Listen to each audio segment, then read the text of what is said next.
नमस्कार दोस्तों, मैं कृष्ण शर्मा आपका स्वागत करता हूं हमारे YouTube channel PSC by DC sir पर। दोस्तों, हाल ही में राष्ट्रीय खेल पुरस्कार 2024 की घोषणा हुई है। दोस्तों, यह टॉपिक आपके आने वाले किसी भी एग्ज़ाम के लिए बहुत महत्वपूर्ण हो जाता है। चाहे आप MPPSC की तैयारी कर रहे हो, चाहे आप किसी वनडे एग्ज़ाम की तैयारी कर रहे हो, किसी भी एग्ज़ाम की आप तैयारी कर रहे हैं, उसमें यहाँ से प्रश्न आपको सीधा देखने को मिलने वाला है।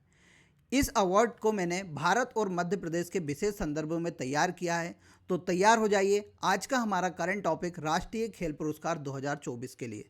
दोस्तों, हाल ही में भारत की स्पोर्ट मिनिस्ट्री द्वारा राष्ट्रीय खेल पुरस्कार नेशनल स्पोर्ट्स अवार्ड 2024 की घोषणा की गई।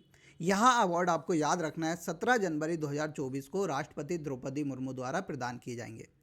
दोस्तों, सबसे मेन बात यहाँ आजकल एग्ज़ाम में पूछा जाता है कि जो राष्ट्रीय खेल पुरस्कार 2024 दिए गए, उसकी चयन समिति की अध्यक्षता किसने की थी। तो आपको याद रखना है कि जो राष्ट्रीय खेल पुरस्कार 2024 प्रदान किए गए हैं, उसकी जो चयन समिति थी, उसकी अध्यक्षता न्यायमूर्ति बी राम सुब्रमण्यम द्वारा की गई थी। यह पॉइंट बहुत इंपॉर्टेंट है आपके आने वाले एग्ज़ाम के लिए, तो आपको याद रखना है। दोस्तों, राष्ट्रीय खेल पुरस्कार 2024 में 4 खिलाड़ी को मेजर ध्यानचंद खेल रत्न अवार्ड दिया गया है, जो कि भारत का सबसे बड़ा खेल पुरस्कार है। उसके अलावा 32 खिलाड़ियों को अर्जुन पुरस्कार आजीवन कैटेगरी में 2 खिलाड़ियों को यह पुरस्कार पहली बार दिया गया है। पहले इसका नाम ध्यानचंद हुआ करता था, परंतु 2024 में इसका नाम बदलकर अर्जुन पुरस्कार आजीवन कैटेगरी कर दिया गया था। फिर देखिए दोस्तों, द्रोणाचार्य अवार्ड रेगुलर कैटेगरी में 3 कोच को और लाइफ टाइम कैटेगरी में 2 कोचों को दिया गया है। खेल प्रोत्साहन पुरस्कार 1 को दिया गया है, एक संस्था को। साथ ही मौलाना अबुल कलाम आज़ाद ट्रॉफी 3 यूनिवर्सिटी को प्रदान की गई है। तो इन सभी बातों को आपको याद रखना है। यहाँ पर मैंने बता दिया है कि जो अर्जुन पुरस्कार आजीवन कैटेगरी में पहली बार दिया गया है, पहले इसे ध्यानचंद पुरस्कार कहा जाता था, जो कि आजीवन कैटेगरी में दिया जाता था। अब आइए हम आगे समझ लेते हैं कि मेजर ध्यानचंद खेल रत्न अवार्ड किसे दिया गया है, अर्जुन पुरस्कार किसे दिया गया है, अर्जुन पुरस्कार आजीवन कैटेगरी में किसे प्रदान किया गया है, जहां से हमारे एग्जाम में प्रश्न आते हैं। तो दोस्तों, सबसे पहला पुरस्कार है हमारा मेजर ध्यानचंद खेल रत्न पुरस्कार 2024। सबसे पहले हम बात करते हैं सर मेजर ध्यानचंद खेल रत्न पुरस्कार की। आप बता दीजिए यह कब से शुरू हुआ है, पहला पुरस्कार किसे दिया गया था, इसमें कितनी राशि दी जाती है, यहाँ से भी हमारे एग्जाम में प्रश्न पूछे जाते हैं। तो दोस्तों, याद रखना है, मेजर ध्यानचंद खेल रत्न अवार्ड था, जो खेल रत्न पुरस्कार है, उसका पुराना नाम राजीव गांधी खेल रत्न अवार्ड था। क्या था भैया? राजीव गांधी खेल रत्न अवार्ड था, जिसका नाम बदलकर बाद में मेजर ध्यानचंद के सम्मान में मेजर ध्यानचंद खेल रत्न अवार्ड किया गया था। यह पुरस्कार उन खिलाड़ियों को दिया जाता है जो पिछले 4 वर्षों में, मतलब लास्ट के जो 4 ईयर्स होते हैं, उसमें अपने जो भी खेल होता है उनका, उसमें शानदार प्रदर्शन करते हैं। ठीक है, इस पुरस्कार की शुरुआत 1991 में की गई थी। इस पुरस्कार की राशि बढ़ाकर 25 लाख रुपए कर दी गई है। ठीक है, इसके पहले प्राप्तकर्ता थे विश्वनाथ आनंद, जो कि शतरंज खेल से संबंधित थे। अभी हाल ही में 2024 में 4 खिलाड़ियों को प्रदान किया गया है।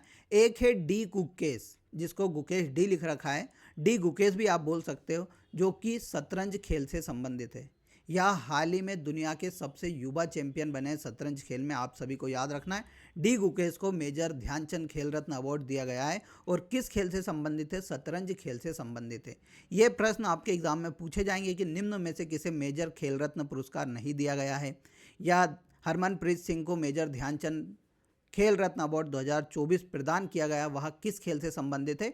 तो ऐसे प्रश्न आपके एग्जाम में पूछे जाते हैं। फिर दूसरा है श्री हरमनप्रीत सिंह। तो हरमनप्रीत सिंह आप सभी को पता है, सरपंच नाम से इन्हें संबोधित किया जाता है, और यह भारतीय हॉकी टीम के क्या है? कप्तान है। तो हरमनप्रीत सिंह को हॉकी खेल के लिए मेजर ध्यानचंद खेल रत्न पुरस्कार 2024 प्रदान किया गया। फिर प्रवीण कुमार भैया, ये पैरा एथलेटिक्स हैं। इन्होंने हाल ही में पेरिस में पैरा ओलंपिक हुआ था, उसमें ऊंची कूद में स्वर्ण पदक जीता था। तो प्रवीण कुमार का भी आपको याद रखना है, पैरा एथलेटिक्स है, और यह किससे? ऊंची कूद से संबंधित है। ठीक है भैया।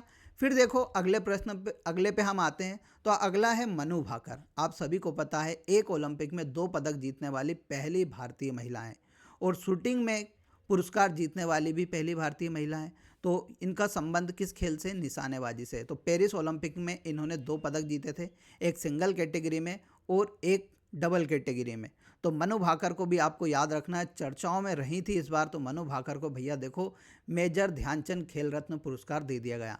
तो याद रखना 4 लोगों को दिया गया है, डी गुकेश, हरमनप्रीत सिंह, प्रवीण कुमार और मनु भाकर को। यहीं से आपके एग्जाम में प्रश्न आएंगे। अर्जुन पुरस्कार से बहुत कम प्रश्न आते हैं, मेजर ध्यानचंद खेल रत्न पुरस्कार 2024 से आपको ज़्यादा प्रश्न देखने को मिलेंगे।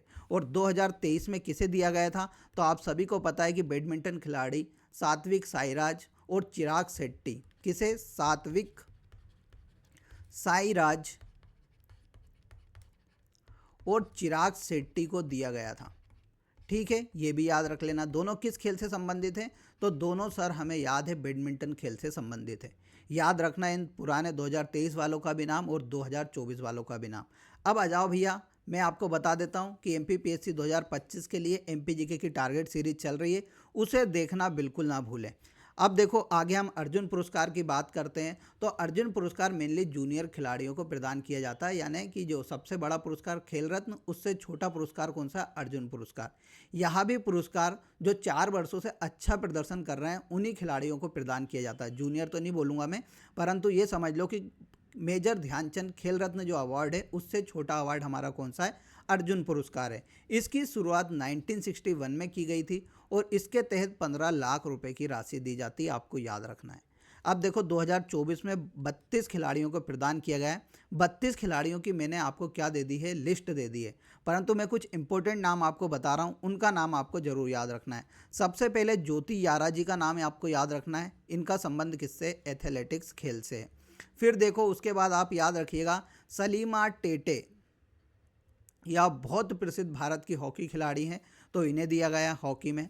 बंतिका अग्रवाल, इनका भी याद रखना, बंतिका अग्रवाल को शतरंज खेल में प्रदान किया गया है। फिर देखिए उसके बाद आप जाइएगा राकेश कुमार, ये पेरा तीरंदाज थे। आप सभी को पता होगा शीतल जो देवी थी उनके साथ मिलकर इन्होंने पेरा तीरंदाजी की थी पेरिस ओलंपिक में, पेरिस पेरा ओलंपिक में, तो इनका भी याद रखना राकेश कुमार का। प्रीति पाल बहुत इंपॉर्टेंट है, पेरा एथलेटिक्स से रनिंग करती है, इन्होंने अभी हाल ही में जो पेरा ओलंपिक हुआ था उसमें कांस्य पदक जीता था। ठीक है, तो इनका बिल्कुल ज़रूर याद रखना प्रीति पाल का, यह भी बहुत इंपॉर्टेंट है। फिर आपको बिल्कुल याद नहीं रखना है, आगे आप जाएंगे तो अपन को याद रखना है भैया प्रणब सूरमा, इनका भी याद रखना, ये भी पेरा एथलेटिक्स हैं। फिर आप जाएंगे श्री नवदीप, ये बहुत चर्चा में रहे थे, आप सभी को पता है कि ये भाला फेंक खिलाड़ी हैं। कौन से? भाला फेंक खिलाड़ी, और इन्हें पेरिस पेरा ओलंपिक में इन्होंने क्या जीता था? स्वर्ण पदक जीता था। तो भाला फेंक खिलाड़ी नवदीप को भी कौन सा दिया गया है? अर्जुन पुरस्कार दिया गया है, बिल्कुल याद रखना है आपको। फिर देखिए नितेश कुमार, तो नितेश कुमार ने पेरा ओलंपिक में बैडमिंटन में स्वर्ण पदक जीता था। ठीक है, और बैडमिंटन में स्वर्ण पदक जीतने वाले पहले खिलाड़ी बने, किसमें? एक कैटेगरी होती है उसमें, तो इनका भी संबंध आपको याद रखना है, पेरा बैडमिंटन से संबंधित है नितेश कुमार भी, इनको याद रख लेना। फिर इंपॉर्टेंट आते हैं कपिल परमार, अभी मैंने रेलवे के 3-4 एग्ज़ाम दिए उसमें भी इनको पूछा, और MPPSC के भी 1-2 एग्ज़ाम हुए थे उसमें भी इनके बारे में पूछा गया था। तो कपिल परमार आप सभी को याद रखना है, MP से संबंधित है और पेरा जूडो में इनको क्या दिया गया है? मेनली अर्जुन पुरस्कार प्रदान किया गया है। फिर देखिए रूबीना फ्रांसिस को याद रख लेना, यह भी MP से संबंधित है, इन्हें भी पेरा निशानेबाजी के लिए क्या दिया गया है? तो अर्जुन पुरस्कार दिया गया है। फिर आप बिल्कुल याद मत रखिएगा, जितने नाम मैंने आपको बताए हैं उनका नाम आपको ज़रूर याद रखना है। अर्जुन पुरस्कार 32 लोगों को दिया गया है, पर 32 लोगों को याद रखना बहुत कठिन है, इसलिए इतने ही खिलाड़ियों को नाम आप याद रखिए। अब देखिए भैया MPPSC 2025 के लिए हमने क्या चलाई है? एक टेस्ट सीरीज लॉन्च की थी जो आपको मात्र 99 रुपये में मिल रही है, और उसमें कितनी 20 FLT और साथ में 15 टॉपिक वाइज टेस्ट है।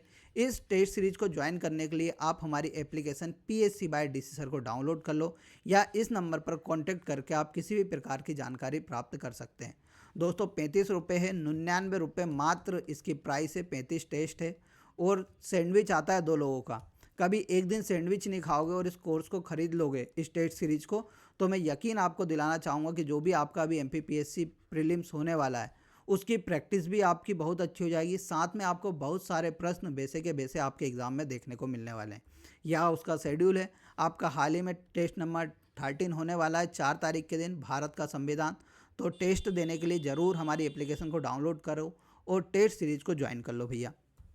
अब देखो, अर्जुन पुरस्कार आजीवन कैटेगरी में पहले इस अवार्ड का नाम था ध्यानचंद पुरस्कार आजीवन। क्या था? ध्यानचंद पुरस्कार आजीवन पहले इसका नाम था। यह पुरस्कार 2002 में शुरू किया गया था। यह पुरस्कार उन व्यक्तियों को दिया जाता है जिन्होंने अपना जो खेल है, मतलब जो भी उनका डिसिप्लिन होता है, उसमें जीवन भर योगदान दिया है या जीवन भर उपलब्धियां हासिल किए, उन लोगों को यह पुरस्कार प्रदान किया जाता था। तो 2002 से प्रदान किया जाता था और 10 लाख इसमें राशि दी जाती थी। परंतु सितंबर 2024 में ध्यानचंद पुरस्कार का नाम बदलकर क्या कर दिया गया था? अर्जुन पुरस्कार आजीवन कर दिया गया था। तो अर्जुन पुरस्कार आजीवन पहली बार प्रदान किया गया है और इसमें 10 लाख रुपए प्रदान किए जाते हैं। देखिए, 2 खिलाड़ी को प्रदान किया गया है। एक है सुच्चा सिंह, जिन्हें एथलेटिक्स खेल के लिए प्रदान किया गया है। दूसरा है मुरलीकांत राजाराम पेटकर, जिन्हें पैरा तैराकी के लिए प्रदान किया गया है। तो ये अवार्ड आपके लिए बहुत महत्वपूर्ण हो जाता है, क्योंकि यहाँ से आपके एग्जाम में ज़रूर प्रश्न आएंगे। फिर देखिए, आगे हम चलते हैं तो द्रोणाचार्य पुरस्कार की बात करते हैं। तो द्रोणाचार्य पुरस्कार मेनली कोचों को प्रदान किया जाता है। जो आपके कोचेस होते हैं, जो आपके प्रशिक्षक होते हैं, जो आपको खेलों में आगे की राह दिखाते हैं कि आपको कैसा प्रदर्शन करना है, उन सभी के लिए द्रोणाचार्य पुरस्कार कोचों को प्रदान किया जाता है। यह पुरस्कार 1985 में शुरू हुआ था और इसके तहत 15 लाख रुपए की राशि दी जाती है। 2024 में रेगुलर कैटेगरी या नियमित कैटेगरी में 3 कोच को और आजीवन योगदान के लिए 2 कोच को प्रदान किया गया है। तो देखिए, सुभाष राणा को पैरा निशानेबाजी में, दीपाली देश पांडे को निशानेबाजी में, संदीप सांगवान को हॉकी में। ये तीनों को किस कैटेगरी में दिया गया है? रेगुलर या नियमित कैटेगरी में प्रदान किया गया है। अब आजीवन श्रेणी में एस मुरलीधर को बैडमिंटन के लिए, साथ ही में एग्नेलो कोलाको को फुटबॉल खेल के लिए प्रदान किया गया है। तो इनका नाम जरूर याद रखना। कभी इसकी आपको बार बार रिवीजन करना है तो इसकी PDF में हमारे जो टेलीग्राम चैनल है PSC बाय DC सर पर डाल दूंगा।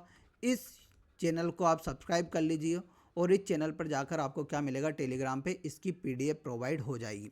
अब देखिए, मौलाना अबुल कलाम आज़ाद ट्रॉफी यह 1956-57 में शुरू हुई थी। यह विश्वविद्यालयों को प्रदान की जाती है जो खेलों में अपना प्रदर्शन बहुत सर्वश्रेष्ठ करते हैं। तो इस बार भैया देखो, चंडीगढ़ विश्वविद्यालय समग्र विजेता रहा है, लवली प्रोफेशनल यूनिवर्सिटी प्रथम रनर अप रही है और गुरु नानक देव विश्वविद्यालय अमृतसर का द्वितीय रनर अप रहा है। तो आपको याद रखना कि समग्र विजेता कौन सा विश्वविद्यालय है? तो चंडीगढ़ विश्वविद्यालय इसका समग्र विजेता है 2024 में। फिर देखिए, राष्ट्रीय खेल प्रोत्साहन पुरस्कार भी दिया गया है 2024 में। जिन्होंने खेलों को बढ़ावा दिया है उन संस्थानों को यह पुरस्कार प्रदान किया जाता है और इस साल physical education foundation of India को यह पुरस्कार प्रदान किया गया है। तो ये सभी आपको समझ में आ गए होंगे किन्हें कौन सा पुरस्कार दिया गया है। अब दोस्तों, मध्य प्रदेश के खिलाड़ियों की बात करते हैं कि मध्य प्रदेश के कौन से खिलाड़ी हैं जिन्हें 2024 में खेल पुरस्कार दिया गया है। तो देखो भैया, राष्ट्रीय खेल पुरस्कार 2024 में मध्य प्रदेश के 2 खिलाड़ियों को अर्जुन पुरस्कार प्रदान किया गया है। एक का नाम है कपिल परमार, दूसरे का नाम है रुबीना फ्रांसिस। कपिल परमार की बात करते हैं तो यह सीहोर से संबंधित है और इन्होंने पैरा ओलंपिक जो पेरिस में आयोजित हुआ था उसके जूडो मेंस की 60 किलोग्राम J1 वर्ग में क्या जीता था? कांस्य पदक जीता था। तो ये कैटेगरी यानी वर्ग होता है, तो इसको जरूर याद रखना कि इसने किस कैटेगरी में कांस्य पदक जीता है। यह आपके एग्जाम में पूछा जाएगा, जिले का नाम भी पूछा जा सकता है। फिर रुबीना फ्रांसिस भैया जबलपुर से संबंधित थी। इन्होंने भी पेरिस पैरा ओलंपिक में शूटिंग में कांस्य पदक जीता था। ये देखिए, रुबीना फ्रांसिस है, ये कपिल परमार जी हैं, दोनों कांस्य पदक के साथ आपको दिख रहे होंगे। तो ये आपके MPPSC एग्ज़ाम 2025 में आपको सीधे देखने को मिलने वाले हैं, तो तैयार रहिएगा दोनों के नाम के लिए। अब हम 2023 में बात कर लेते हैं। 2023 में मध्य प्रदेश के 3 खिलाड़ियों को अर्जुन पुरस्कार, साथ में एक ट्रेनर या कोच को क्या दिया गया था? द्रोणाचार्य पुरस्कार प्रदान किया गया था।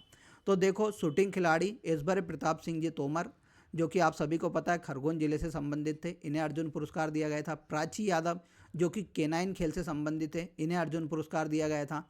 फिर हमारी महिला हॉकी टीम की एक खिलाड़ी था सुशीला चानू, उन्हें भी क्या दिया गया था? अर्जुन पुरस्कार दिया गया था 2023 में।